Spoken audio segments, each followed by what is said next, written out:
저는 오늘 이 예배를 위해서 커네티컷에서 오늘 유난히 많이 걸리더라고요. 주일인데 트래픽에서 한 3시간 걸려서 왔습니다. 와서 준비하느라 좀 어수선하겠지만 뉴저지에 또 장로님들 모시고 이렇게 함께 찬양하고 말씀 나누고 예배할 수 있는 귀한 기회 주셔서 참으로 감사드립니다. 그렇게 찬양하면서 우리 또 교제하고 또 하나님의 은혜 가운데 들어갈 텐데요. 잠깐 기도하고 우리 예배 들어갈까요? 좋으신 아버지 하나님, 감사와 존귀한 찬양을 올려드립니다. 뉴저지 땅을 향한 하나님의 뜻을 붙잡은 귀한 장로님들께서 영적 각성을 위하여 오늘 이 모임에 모였습니다. 우리 하나님 한 사람 한 사람마다 뜨거운 기도가 이어지게 하여 주시옵시고, 오늘 이 예배를 통해서 뉴저지 땅에 새로운 부흥의 물결이 일어나게 하여 주시옵시고, 교회마다 새로운 영적 각성이 시작하게 하여 주시옵소서. 우주 가정에 인도할 때 성령께서 함께 하셔서 뜨겁게 찬양케 하시고, 말씀 함께 다닐 때 마음이 열려 옥토 같은 심령이 되게 도와주시옵소서. 좋으신 주님을 찬양하며 존귀하신 우리 주 예수 그리스도 받들어 기도드렸습니다. 아멘. 옆에 계신 우리 예배 공동체 한번 손잡으시면서 사랑합니다, 축복합니다 인사 한번 하시고 교제 한번 하시고 우리 찬양하며 예배 들어갑니다. 성경에 이럴 때 최초의 축복의 말씀은 장면들이니까 제가 너무 성경 공부하는 게 아니고 민수기 6장에 보면 아론의 축복 기도가 있습니다. 그 축복 기도가 성경에 들어올 때 최초의 축복입니다. 오늘 그 축복의 찬양으로 여러분들과 함께 은혜 나누는 것을 합니다. 하나님의 약속이라는 제목입니다. 노래가 이 하나님의 약속이 뭐냐면 축복의 약속입니다. 찬양하시겠습니다.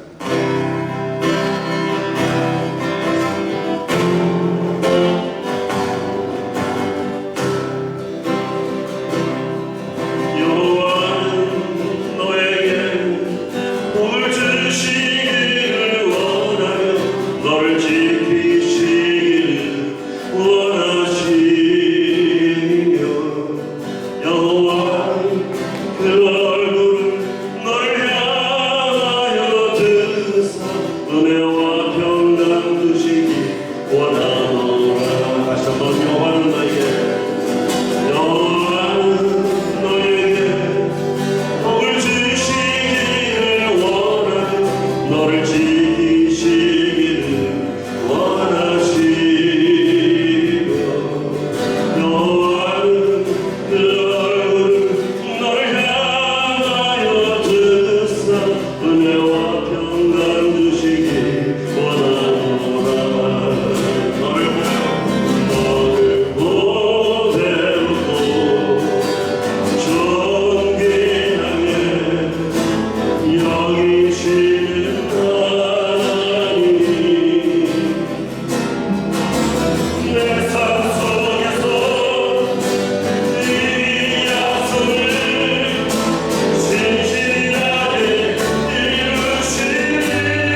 준비가 어떤 상황인지 잘 모르고 왔습니다.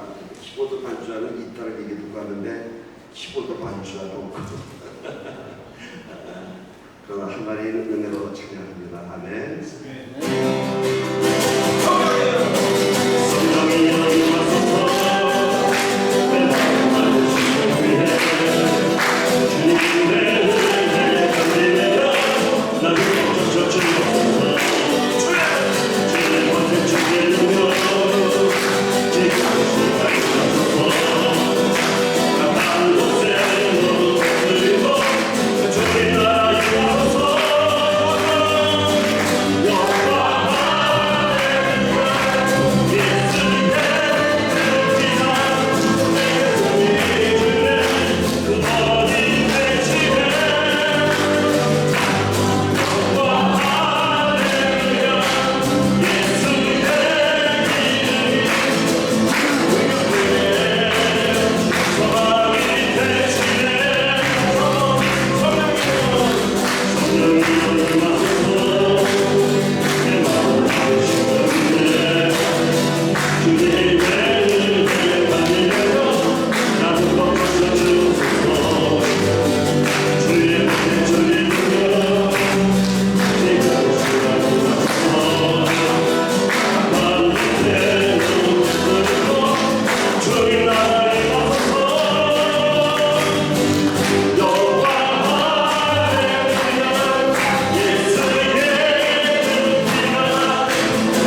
네, 안녕하십니까.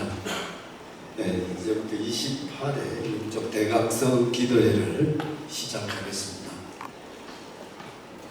오늘 제가 전화로 이렇게 했을 때 많은 분들이 참석한다고 말씀을 해주셨는데 실질적으로 오늘 그렇게 많이 나오시지를 않은데요.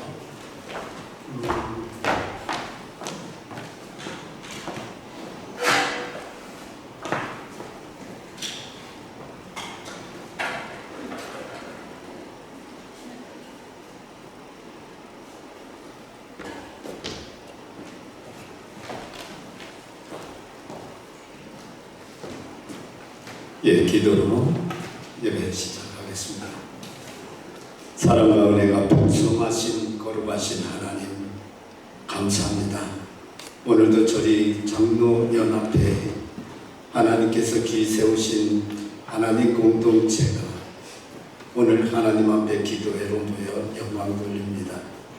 하나님께서 이 시간을 축복하시고 순서 시작하는 모든 순서 위에 하나님께서 주관하여 주시옵소서.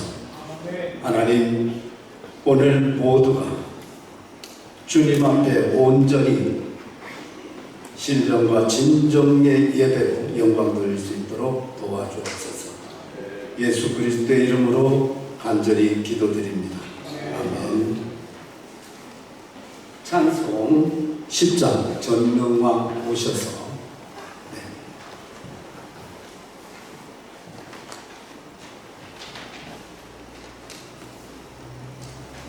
악기가 피아노가 안 되니까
유석 부회장으로 도와 계시는 유석 본장님 기도해 주시겠습니다.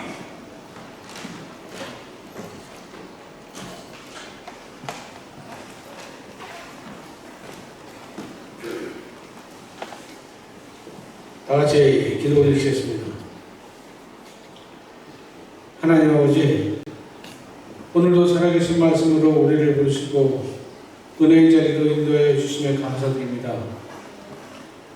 주님께서는 겨자씨 하나와 같은 작은 믿음이 자라 큰 나무가 되게 하시고 적은 누룩이 온 반죽을 변화시킨 하나님의 나라가 놀랍게 확장됨을 말씀하셨습니다. 아버지 하나님, 먼저 우리 자신을 돌보게 하옵소서. 무뎌진 영혼을 깨워주시고 식어버린 믿음의 성령의 불을 다시 붙여주옵소서.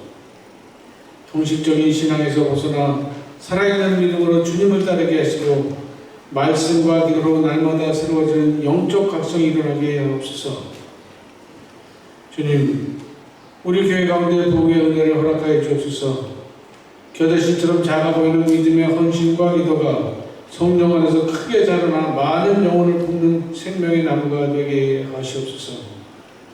또한 누리기 온 반죽을 변화시키듯 성령의 능력이 교회와 가정, 지역사회와 이 나라 가운데 퍼져나가게 하시고 복음의 영향력이 모든 영역을 새롭게 하게 하옵소서. 특별히 잠든 영혼들을 깨어나게 하시고 잃어버린 영혼들이 주께 돌아가게 하시며 성도들이 복음의 증인으로 담대히 서게 하옵소서. 우리 생각과 말과 행동이 그리스도의 향기를 나타나게 하시고 사랑과 섬김으로 하나님 나라를 확장하는 도구가 되게 하시옵소서.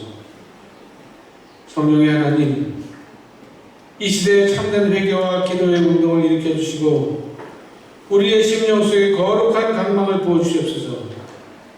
우리에게 맡기신 사명을 감당할 능력과 지혜를 더하여 주시오.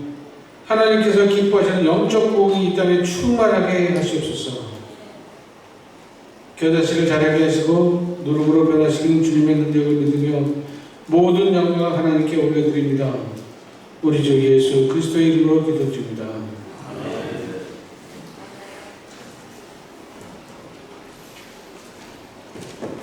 예, 성경 봉독을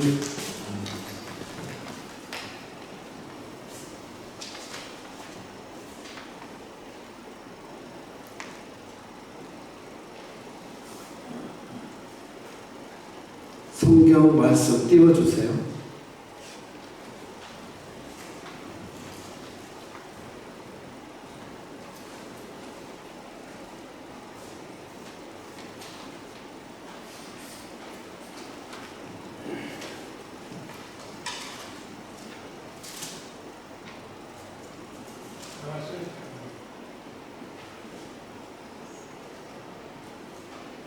누가복음 13장 18절에서 21절 말씀입니다.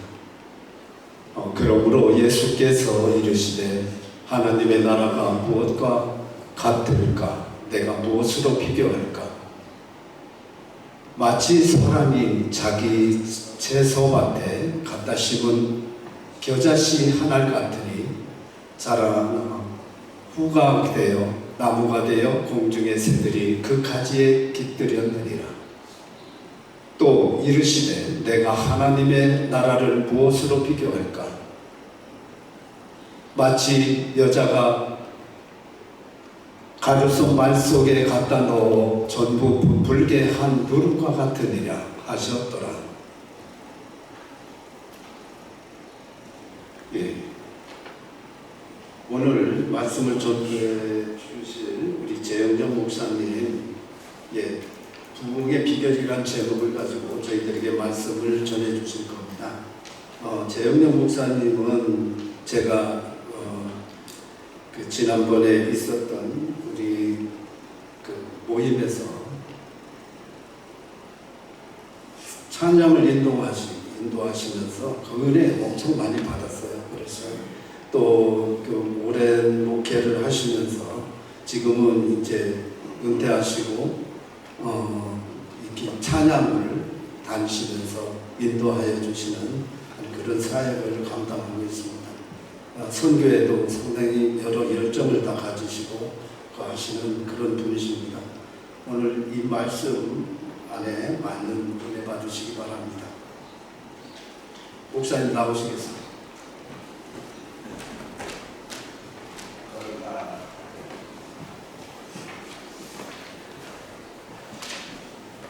우리 장로님께서 이렇게 저의 소개를 이렇게 해주셨는데, 사실 저는 이렇게 부흥 강사로 다니고 뭐 그런 유명한 목사는 아닙니다.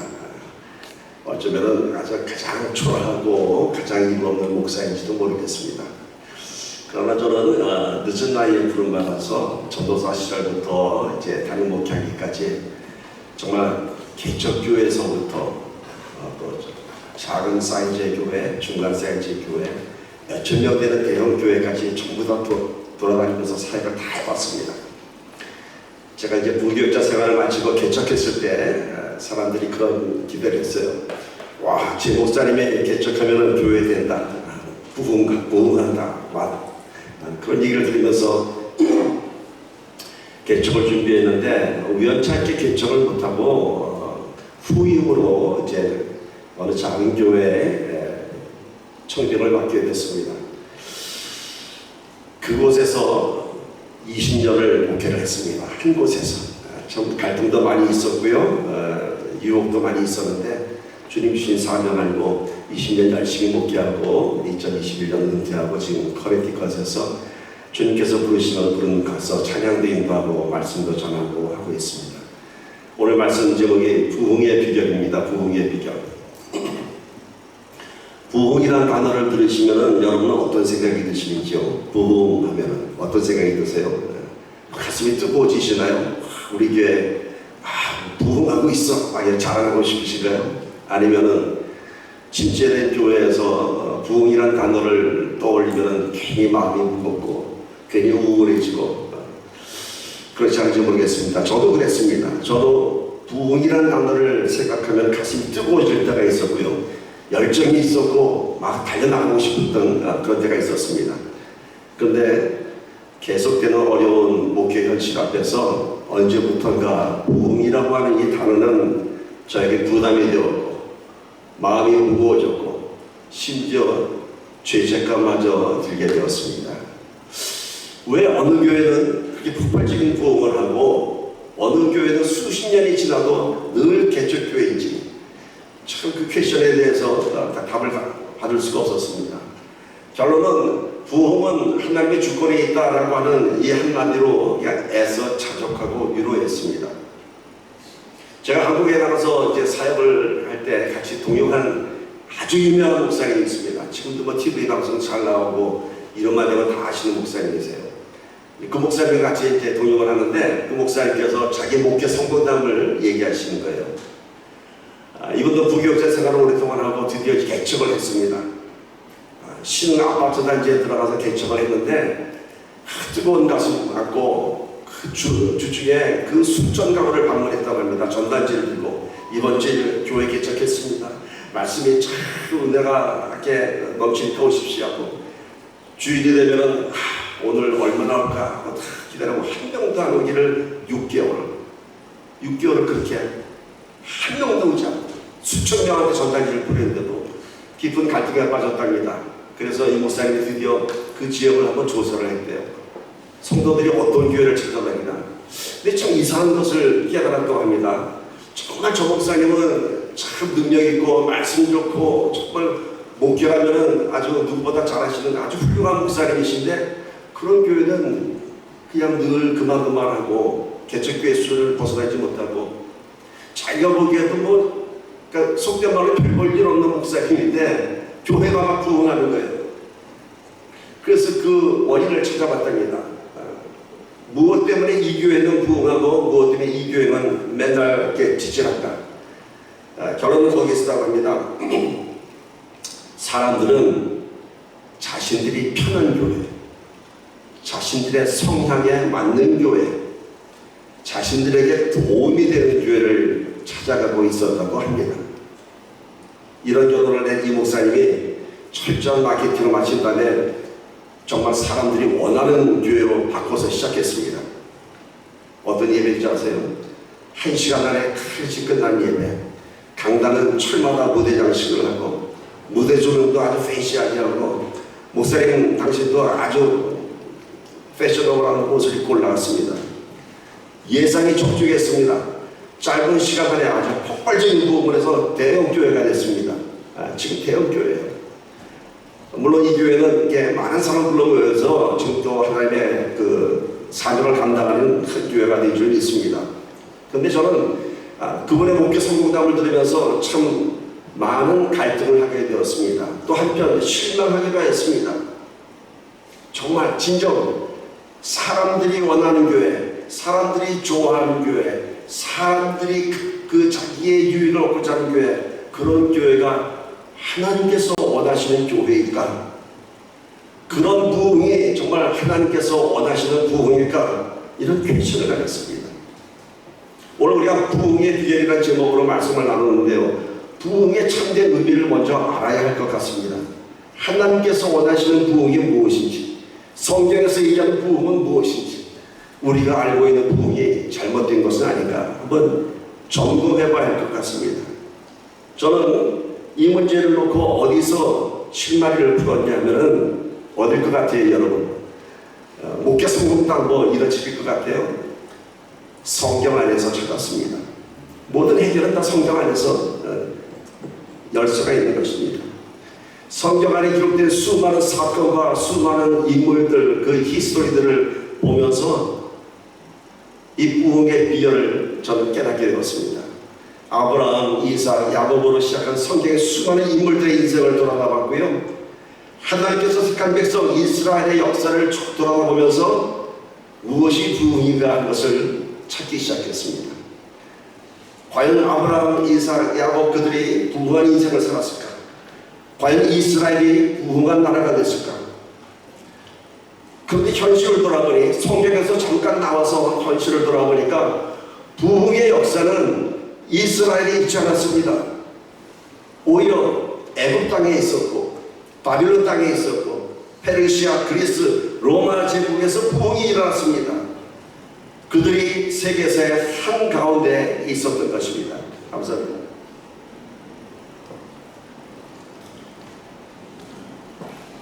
하나님이 선택한 백성 이스라엘이 부흥해야 하는데, 성경의 주인공의 나라가 부흥해야 되는데 오히려 부흥의 역사는 그곳에 있지 않았습니다. 애굽 땅에 있어요. 페르시, 바빌론. 이스라엘은 언제나 강대국의 노예가 되든지 포로가 되든지 식민지가 되든지 하면서 늘 찌질한 역사가 계속되었습니다. 결국 이스라엘이라는 나라는 없어졌습니다. 백성들은 전 세계에 흩어졌다가 겨우 1948년에 지금의 이스라엘이 회복되었습니다. 그럼 성경에 기록된 인생들을 볼까요? 한번 야곱과 에서를 한번 비교해 볼까요? 로마서 9장 13절 보면요, 야곱은 사랑하고 에서는 미워하였다, 이렇게 기록되어 있어요. 하나님께서 야곱은 사랑하고 에서는 미워하였다. 그러면 어떻게 돼야 돼요, 여러분? 야곱의 인생은 흥해야 되고 에서의 인생은 몰락해야 되지 않습니까? 왜? 하나님께서 그렇게 선택하셨으니까. 그런데 그들의 인생은 반대였습니다. 반대였어요. 에서는 일찍 독립해서 스스로 족장이 되어서 성공한 인생, 멋진 인생을 살았습니다. 그의 인생은 가난함이 없었고 찌질함이 없었습니다. 아주 멋진 남자였습니다. 장자권을 빼앗아간 야곱을 용서하는 멋진 형이었습니다. 통큰 남자였습니다. 그는 가진 것이 많았습니다. 성공한 인생, 사람들이 말하는 부흥한 인생을 살았습니다. 반면 야곱의 인생은 어떤가요? 아버지 속이고 형이 무서워서 삼촌 집으로 도망가서 14년간 종살이를 했습니다. 고향으로 돌아오면서 형 에서가 무서워서 꼼수를 치던 야곱을 우리는 볼 수 있습니다. 그런 야곱의 인생이 과연 하나님께서 사랑하는 인생일까요? 그 인생이 부흥한 인생인가요? 그 후로 모세, 다윗, 다니엘, 수많은 성경의 주인공들의 인생은 부흥한 인생이 아니라 오히려 실패자의 인생이었고 고난의 연속이었고 찌질한 인생이었습니다. 그런 인생을 하나님께서 수렁에서 건져주셨습니다. 늘 그것이 그들의 인생의 이야기입니다. 그런데 왜 성경은 부흥하고 성령한 에서가 주인공이 되지 않고, 왜 애굽왕 바로가 주인공이 되지 않고, 왜 사울왕이 주인이 되지 않고 오히려 야곱, 모세, 다윗 이렇게 연약한 자들이 주인공이 되었을까요? 부흥은 얼마나 많이 성공했느냐가 아니라 얼마나 많이 하나님을 간절히 찾고 얼마나 많이 친밀하게 하나님과 동행했는가에 따라서 그 부흥이 인정되는 것입니다. 그 부흥의 비결은 성공한 인생에서 부흥의 그 평가가 되는 것이 아니라 얼마나 성공했느냐가 아니라 얼마나 간절히 하나님을 찾고 얼마나 친밀하게 하나님과 동행하는 인생이었는가, 그것이 바로 부흥한 인생이라고 성경은 얘기하고 있습니다. 부흥의 의미는 전혀 다른 것입니다.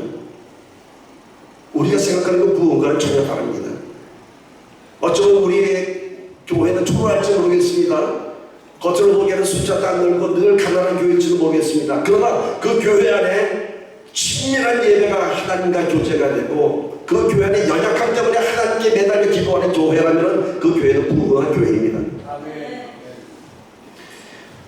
부흥의 히브리어 언어의 첫 번째 뜻은 숨을 쉰다, 호흡한다라는 뜻입니다. 부흥의 원뜻이 숨을 쉰다, 호흡한다는 거예요. 아이가 세상에 태어나서 처음 하는 것이 응애 울면서 호흡하는 것입니다. 부흥의 시작은 하나님께서 우리에게 부어주신 그 생명의 호흡을 회복하는 것입니다. 그 잃어버린 호흡, 하나님께서 주신 그 영적인 호흡, 그 호흡을 처음 내뱉을 때 부흥은 시작되는 것입니다. 영적인 호흡이 시작될 때 우리의 인생이 달라지고 교회가 달라지고 세상이 달라집니다. 그때 부흥이 시작되는 것입니다. 세상 기준의 부흥이 아닌 하나님께서 원하시는 부흥한 인생을 살게 되는 것입니다. 하나님과 동행하는 인생, 부흥하는 인생은 누가 드러나는지 아십니까 여러분? 하나님께서 드러납니다. 내가 드러나지 않습니다. 야곱, 모세, 다윗, 요 수많은 성경의 인물들이 증거하는 것은 자신들의 성공한 스토리가 아니라 하나님과 함께하며 그들이 경험한 놀라운 하나님의 권능과 영광을 증거하는 것입니다. 그들의 인생을 통해서. 세상이 인정하는 성공한 인생은 내 자신이 드러나지만은 하나님께서 인정하시는 인생은 내가 드러나는 것이 아니라 하나님이 드러나는 것입니다. 교회도 세상이 원하고 세상이 인정하는 교회가 되는 것이 아니라 오직 하나님만 드러나는 교회가 진정 살아있는 교회, 호흡하는 교회, 부흥하는 교회인 것입니다. 오늘 뉴저지 영적 각성 집회를 통해서 이 뉴저지의 그런 부흥이 시작되기를 간절히 소망합니다. 진정한 부흥은 눈에 보이는 외적인 것이 아니라 얼마나 깊이 하나님께 매달리고 하나님과 동행하고 있는가에 매달려 있는 것입니다. 비록 고난의 역사, 핍박의 역사가 계속된다 할지라도 하나님과 함께 동행하고 있다면 그것이야말로 세상에 이길 수 없는 부흥의 역사가 시작되는 것입니다. 우리는 과연 하나님을 간절히 찾고 있는지, 우리는 과연 하나님과 얼마큼 긴밀히 동행하고 있는지, 우리가 부유한 때인가요? 가난한 때인가요? 그 어느 때라도 하나님과 친밀함을 유지할 때 우리 안에 부흥의 역사가 시작되는 것입니다. 지금 힘들다고, 지금 어렵다고, 지금 아프다고, 하나님이 안 계신다고 우리 그렇게 눈물에 기도한 적이 있죠. 우리 많은 간증 듣습니다. 내가 암에 걸렸었는데 새벽 기도를 40일 했더니 하나님께서 치료해 주셨어. 할렐루야. 내 사업이 다 망해가는데 정말 저절로 매달렸더니 하나님께서 응답해 주셔서 사업이 성공했어. 이런 간증 많이 들으시죠? 그럴 때 우리 할렐루야 하고 박수 치고 그렇죠. 그러나 그런 간증이 둘이라면은 8개의 간증은 저 뒤에 숨어서 아무리 기도해도 안 되는데, 그래도 망했는데, 그래도 우리 엄마 암으로 돌아가셨어. 그렇게 기도했는데도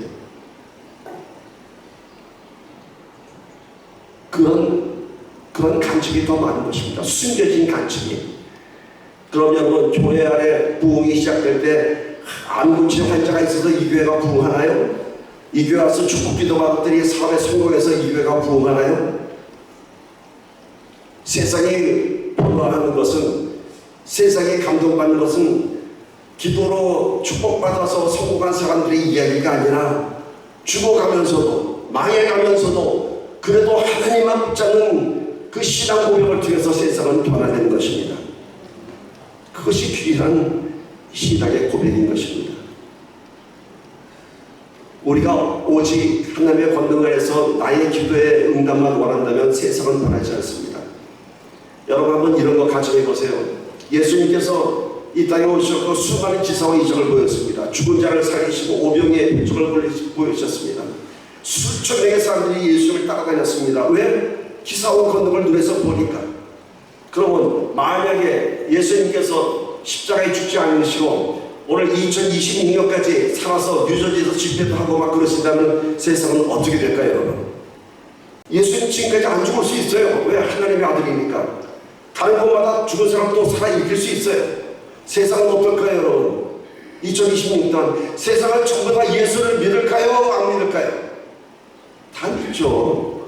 눈으로 보니까, 암 환자가 살아나니까, 축복하니까 모든 게 다 이루어지게 다 예수 다 믿죠. 안 믿는 사람은 그건 약간 정신 나간 사람은 안 믿지. 다 믿어요. 눈으로 보니까. 그러나 2026년 이 시간에 예수 지금까지 2000년 동안 살아서 수많은 권능을 보였다 할지라도 다 예수를 믿는다 하더라도 구원받은 자 한 명도 없습니다. 믿으십니까, 여러분? 십자가가 없거든요. 십자가. 다 예수를 믿는다 할지라도 기사와 권능만 쫓아가는 그들에게는 구원이 없다는 것입니다. 그래서 예수님께서 십자가에 매달리신 것입니다. 그래서 오늘 우리 신앙 고백 안에는 축복의 고백보다는 고난 가운데 십자가를 걸어가는 우리의 아름다운 모습을 보일 때 세상은 변화되는 것입니다. 부흥의 비결은요, 내가 약할 때가, 내가 하나님을 간절히 찾을 때가 바로 부흥의 비결입니다. 부흥의 때입니다. 야곱이 하나님 없이는 살 수 없는 연약한 사람이었습니다. 그래서 죽기 살기로 하나님과 씨름했죠. 기드온 겁 많고 의심 많은 사람이었습니다. 그래서 징표를 당하고 그랬고, 골리앗 앞에선 다윗 아직 어린 소년이었습니다. 모세 80의 노인이었습니다. 손에 들은 낡은 지팡이 하나밖에 없었습니다. 세상이 보기에는 말도 안 되는 형편없는 사람들이었지만은 이들이 하나님의 놀라운 부흥의 역사를 이뤄냈습니다. 내 삶이 공부할 그때에 나 혼자 일어설 수 없을 때 그때 우리의 연약함을 통해서 하나님께서 역사하십니다. 여전히 내가 내 인생을 책임지려고 하니까 내 인생이 곤고한 것입니다. 여전히 내 인생의 성공을 위해서 몸부림치기 때문에 하나님의 영광이 드러나지 않는 것입니다. 내 인생이 아닌 내 인생을 주관하시는 하나님을 드러내는 인생이 될 때 진정한 부흥은 시작될 것입니다. 어떠한 상황 속에서도 내 인생을 통해 하나님께서 하실 일을 기대하십시오. 그리고 at last 하나님께서 하셨습니다 라고 고백하십시오. 내가 아닌 하나님이 드러날 때 내가 부흥하고 교회가 부흥하는 것입니다. 이것이 부흥의 첫 번째 비결입니다. 이렇게 부흥이 시작되면요, 우리들의 인생에 또 교회에 하나님의 사명이 시작됩니다. 호흡하기 시작하면은 하나님의 사명이 시작됩니다. 바울이 다메섹 강변에서 회심했을 때 그 첫 질문이 뭔지 아십니까? 주님 누구십니까? 그 다음에 누구십니까? 그 다음에 그가 했던 고백은 사도행전 22장 10절 제가 읽어드립니다. 내가 이르되 주님 무엇을 하리이까? 그가 회심하고 된 첫 번째 고백이에요. 주님 내가 무엇을 하니까? 내가 무엇을 하니까? 이 질문에는 이제는 나의 삶을 하나님께 드리겠다는 결단 있는 고백입니다. 당신을 핍박하던 내가 이제 무엇을 해야겠습니까? 오늘 우리가 부흥을 경험한다면 우리의 첫 고백이 바로 하나님 내가 무엇을 해야겠습니까? 하나님 우리 교회가 무엇을 해야겠습니까? 이 고백이 되어야 할 줄 믿습니다. 무엇을 합니까? 오늘 우리는 많은 기도를 합니다. 하나님께 매달려 기도합니다. 그러나 그 기도가 하나님께 올라가려면 우리가 하나님이 누구신지 알아야 됩니다. 다 알죠. 그러나 제가 얘기하는 하나님을 알다라고 하는 의미는요, 그런 지식적인 아는 게 아닙니다. 하나님과 동행하고 하나님과 경험하는 것입니다.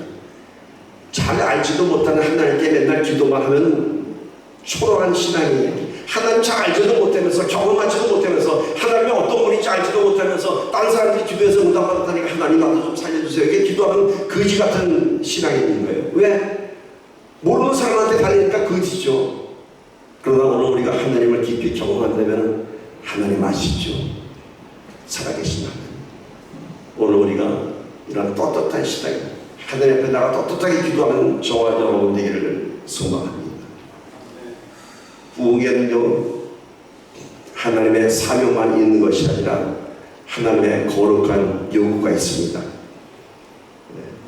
부흥이 꽃을 피려면 가만히 있어서 되는 것이 아니라 하나님의 거룩한 요구에 순종해야 하는 것입니다. 그런데 이 하나님의 거룩한 요구는 때로는 우리가 이해할 수 없는 하나님의 요구가 많습니다. 아브라함에게 왜 떠나라고 했는지 아브라함은 알 수 없었습니다. 왜 이삭을 내놓으라고 했는지 알 수 없었습니다. 그러나 거기에는 하나님의 뜻이 있었습니다. 오늘 우리가 신앙생활하면서 하나님의 거룩한 요구를 계속 부닥칩니다. 그러나 우리 마음에 오는 것은 그 순종의 길을 가기가 쉽지 않은 것입니다. 하나님의 요구가 너무 부담스러운 것입니다. 그러나 여러분, 하나님의 요구가 부담스러운 이유는 우리가 감당할 수 없는 것을 하나님께서 요구하시기 때문인 거예요. 그렇지 않으세요, 여러분? 저 시간이 없는데, 전 가질 것이 별로 없는데, 그러나 하나님께서 요구하시는 것은 우리가 감당할 수 없는 것까지 요구하십니다. 어떨 때 내 삶의 모든 것을 요구할 때도 있습니다. 왜 그럴까요? 젊은 부자가 너한테 네 재산을 다 팔아서 나눠주라 했을 때 그는 심히 고민하고 돌아갔어요. 그걸 보고 저 그런 생각했어요. 왜 다 팔라고 하셨을까? 그저 뭐 한 30%만 팔라고 했으면 젊은 부자가 기꺼이 내놓고 돈이 뭔가에 왔을 텐데 하나님 다 팔라고 해요. 하나님께서 저와 여러분께 요구하는 것도 이런 거예요. 다 내려놓으라는 거예요. 다. 그게 우리가 힘든 거예요. 근데 하나님께 다 내려놓으라는 이유가 있는 거예요. 왜 다 내려놓을까? 왜 젊은 부자가 너한테 다 팔라고 했을까? 100점을 요구하세요. 우리 하나님 100점. 너무 심하지 않아요? 90점만 맞아도 A인데 하나님은 퍼펙트 100점을 요구하시는 거예요. 한번 이런 예를 들을게요. 왜 그런가? 아기를 키우는 엄마가 아기 주려고 우유병에다 우유를 넣는데 파리가 날아가다가 탁 잠깐 우유병에다 입 맞추고 갔어. 그러면 그 아기 엄마가 우유병에 파리가 왔다 간 걸 보고 잠깐 왔다 갔으니까 괜찮아, 얘 먹어, 이럴까요? 아니죠. 버리죠. 생으로 다 지우죠. 우리 하나님의 요구가 그겁니다. 너의 안에 조금만치라도 잊지 않는 순종을 요구하는 것입니다. 그때 하나님께서는 우리의 100% 헌신을 통해서 30배, 60배, 100배의 결실을 줄 믿습니다. 여러분, 이제 말씀을 맺겠습니다. 부흥의 비전은 하나님과 동행. 내가 가장 연약할 때, 하나님께 매달릴 때 하나님께서 부흥을 시작하실 것입니다. 그 안에 하나님의 사명을 발견하고요, 그 안에 하나님의 거룩한 요구에 순종해야 하는 것입니다. 이제 오늘 본문 말씀을 보면서 부흥, 우리가 얘기하는 그 부흥은 뭔가요? 작은 겨자씨 하나에 들어가서 큰 나무가 된다고 했습니다. 작은 겨자씨, 여러분 겨자씨 본 적이 있으세요? 저는 예전에 그 한국에서 사역할 때 어느 권사님이 저한테 갖고 와서, 목사님 이게 겨자씨예요, 갖고 오시더라고. 그 여행 갔다가 겨자씨를 하나 갖고 오셨더라고. 정말 눈에 띄지도 않아요. 믿음의 사람은요, 그 겨자씨를 다 손바닥에 놓고 새 소리를 들을 수 있어야 한다고 합니다. 그 겨자씨가 심겨져서 자라서 큰 나무가 돼서 새들이 와서 쉬는 그 소리를, 오늘 우리의 믿음, 부흥의 비결은 그겁니다. 작은 내 믿음의 순종을 통해서 겨자씨가 큰 나무가 되고 숲이 되는 것을 우리가 믿음으로 바라는 것들이 실상으로 받아들여야 하는 것입니다. 밑에 있는 말씀도 마찬가지입니다. 작은 나무가 작은 누룩이 서만의 강을 부풀게 한 것처럼, 이렇게 부흥이라는 것은 우리가 기대할 수 없는 놀라운 폭발적인 능력을 보이는 것입니다. 오늘 이 비유를, 본문의 말씀을 깊이 들여다보면요, 예수님의 십자가가 보입니다. 작은 겨자씨 하나가 큰 나무가 되고 눈에 보이지 않는 누룩이 가로 서만을 다 부풀린 것처럼, 로마서 5장 18절 보면요, 그런즉 한 범죄로 많은 사람이 정죄에 이른 것 같이 한 의로운 행위로 말미암아 많은 사람이 의롭다 하시기 바랍니다. 예수님의 십자가 보혈의 피가 오늘 우리에게 구원의 강이 됐고요, 그것이 바로 오늘 우리에게 새 생명을 주시는 구원의 역사가 된 것입니다. 오늘 우리가 진정한 부흥의 의미를 깨닫는다면, 우리 광야의 길에서, 고난의 길에서 하나님과 동행하며 하나님의 사명을 순종할 때 우리는 비로소 부흥의 주인공이 될 수 있습니다. 오늘 뉴저지 장로연합 모임과 영적 각성대회에서 오늘 이 모임을 통해서 여러분이 섬기는 모든 교회 위에, 뉴저지 땅에 이런 부흥이 시작되기를 간절히 축원합니다. 기도합니다. 하나님, 우리가 바랐던 것이 무엇인가요? 우리가 구했던 것이 무엇인가요? 눈에 보이는 부흥, 눈에 보이는 교회의 성장, 이제 다시 한번 하나님께 고백합니다. 우리가 원하는 것이 아닌 하나님께서 원하시는 부흥이 시작되는 이 뉴저지 땅의 모든 교회가 되게 주님 부흥의 길을 열어주시옵소서. 연약할 때 오히려 하나님을 강하게 구하며 방황하지 않고 하나님과 친밀하게 동행하는 모든 성도들의 고백을 통해서 이 뉴저지 땅에 아버지 놀라운 부흥을 시작하여 주시옵소서. 무엇보다도 이 땅의 영적 각성을 위해 함께 모이신 귀하신 장로님을 통해서 아버지 하나님 교회가 변화되게 하여 주시옵시고, 뉴저지를 넘어서 뉴욕과 온 미국 땅에 우리 한인교회의 놀라운 부흥을 이루어 주시옵소서. 주신 말씀을 감사드리며 우리 주 예수 그리스도를 간절히 기도드렸습니다. 아멘. 네, 목사님 말씀 참 은혜롭게 잘 들었습니다. 우리 목사님한테 감사의 박수로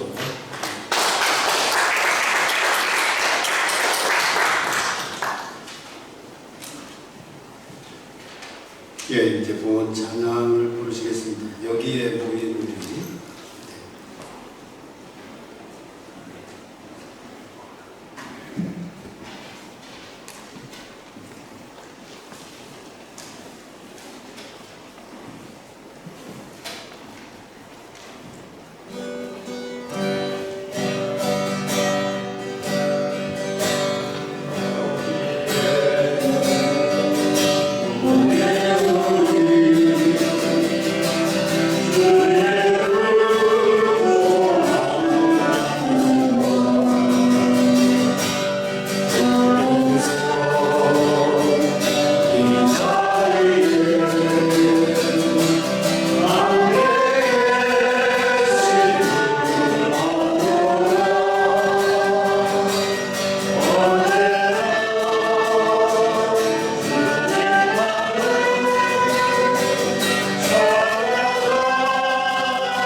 하나님 아버지 감사를 드립니다. 저희의 부흥을 소망하면서 이 시간 예배를 드립니다. 우리의 마음이 먼저 부흥되게 하여 주시옵시고 주님을 먼저 우리의 마음에 모시고 우리의 믿음으로 말미암아 우리의 행함이 드러나게 하여 주시옵소서. 이제 적은 무리가 모여서 영적 각성 예배를 드리고 있습니다. 이 작은 씨앗이 죽어져서 큰 부흥의 열매를 맺게 하여 주시옵소서. 저희 이 시간 빈손으로 오지 아니하고 귀한 것 주님께 바쳤습니다. 이 예물이 하나님이 기뻐하시는 곳에 쓰여지게 하여 주시옵시고 하나님의 나라를 위하여서 하나님의 이름을 위하여서 하나님의 영광을 위하여서 이 물질이 쓰여지게 하여 주시옵소서. 저들의 바친 손길에 주께서 갑절로 축복하여 주시옵소서. 예수님으로 기도했습니다. 아멘.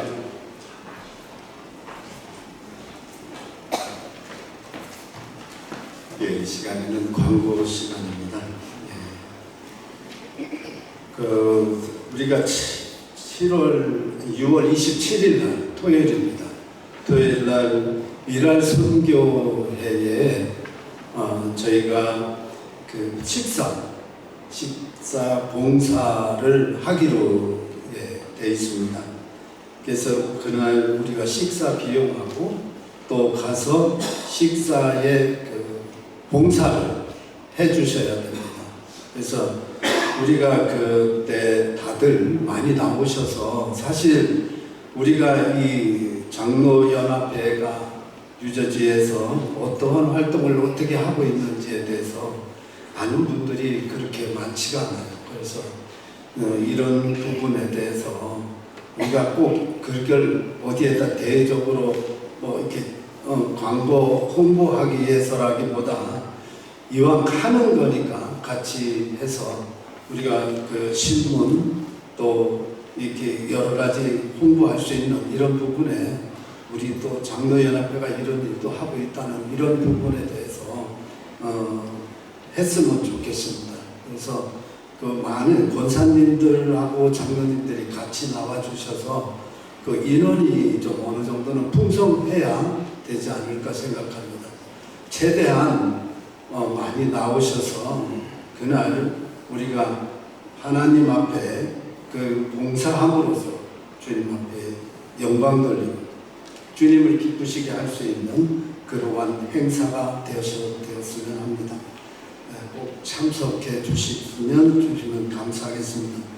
그리고 이제 저희들이 9월 달이 우리가 그 한 해기의 그 마감입니다. 그렇기 때문에 9월 그 중간 정도에는 저희가 총회를 해야 합니다. 그 총회 준비를 위해서 우리가 그 전에 한 2번, 3번 정도는 만나야 될 겁니다. 그렇게 하시고 우리가 그 준비를 어떤 식으로 어떻게 할 건지 또 저는 그 이제 그 회장 임기가 이제 9월에 끝나니까 그 회장 임기 다음 해 2027년도 회장의 임기를 갖다가 데려가실 분을 제가 사전에 누가 할 수 있는지 없는지에 대해서는 확실하게 제가 해서 그 모임 때 자세하게 말씀을 드리겠습니다. 그리고 오늘 그 저희들이 그 장로연합회 홈페이지가 없습니다. 그래서 인터넷이나 뭘로 들어가서 장로연합회가 뉴저지에 있는데 장로연합회에 대해서 홈페이지를 찾아봐도 없고 뭐 하는 데인지도 모르겠고 뭐 이런 현실입니다. 지금 현재 현실이. 그래서 그 장로연합회 홈페이지 개설을 위해서 설명하실 계획입니다. 2부 기도회가 끝나고 나서 우리 진용재 형제님으로 이렇게 이름을 말씀하시는데 그 김진용 형제님이라고 해서 어린 분이 아니에요. 많이 드셨어요. 이게 이제 저도 나중에 왜 이렇게 하냐고 얘기를 들었습니다. 예, 왜 그렇게 되는 그 교회에서 그러한 하나의 그 교회만의 특성이라고 제가 들었습니다. 그러니까 그분께서 이게 먼 데서 오셨어요. 이분 뉴저지 끝에서 오셨습니다. 우리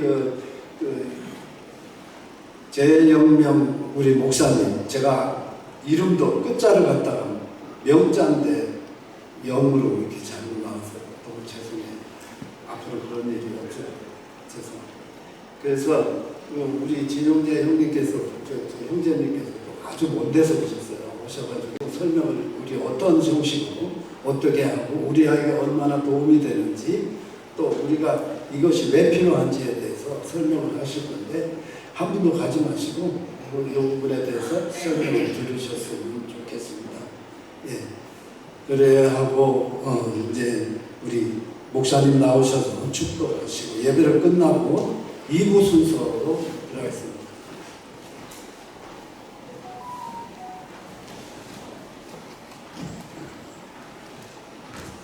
지금은 우리 주 예수 그리스도의 은혜와 하나님 아버지의 무한하신 사랑하심과 성령님의 교통하심과 동행하심이 오늘 이 땅을 살리고자 교회를 살리고자 모인 우리 뉴저지 연합 장로의 모임의 모든 장로님들 머리 위에 그들의 가정 위에 상터 위에 그들의 모든 지경에 지금부터 영원토록 함께 하실지어다.